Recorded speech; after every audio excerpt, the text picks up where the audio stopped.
nakikita ng mga anak ko, nakikita ng mga biyanan ko. And why? It took me 10 years na bago po ako mapalaya ng Panginoon sa kasalanan ng galit at hindi po pagpapatawad. I am serving the Lord. I go to church. I am part of the ministry, and yet my life is not completely transformed. Until one time, meron pong insidente sa buhay po namin na yun po yung kinausap ako ng Panginoon. Sabi ng Panginoon sa akin, hindi yan ang klaseng buhay na nais ko para sa'yo. Nakikita kita at ang pamilya mo, pinaglalaroan lang kayo ng kaaway.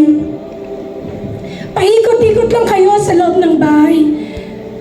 Sa palagay nyo, yung kalooban ng Panginoon na maging tunay na witness ako sa pamilya ko, sino gagamitin? Asawa ko?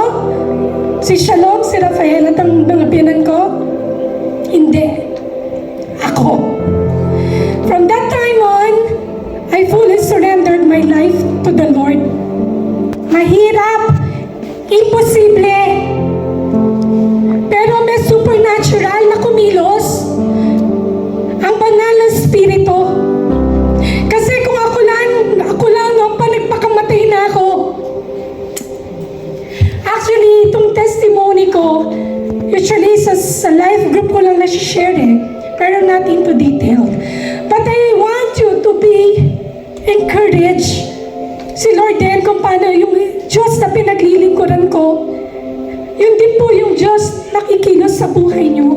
Kaya di ba sabi doon, for us to be an effective witness, kailangan magsimula sa buhay natin. Hindi ko po sinasabi na I am completely, yes, we're still on earth.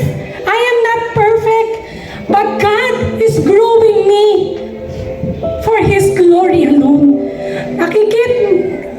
Gustuhin natin na maranasan na hindi lang natin nababasa, hindi lang natin naririnig, kundi tayo mismo gustuhin natin. Panginoon, gusto ko yan. Lord, gusto ko maranasan yan. Gusto kong gamitin mo ako. Alam niyo po, ang Panginoon ay tapat. Siguro kung hindi po ako tumugon sa tawag ng Panginoon at that time, siguro hanggang ngayon pinapatay ko ang sarili ko sa sisi ng aking mga biyanan na hindi makakaroon ng kaligtasan. And to God be the glory. This is the testimony. Hindi ko po tinataas ang sarili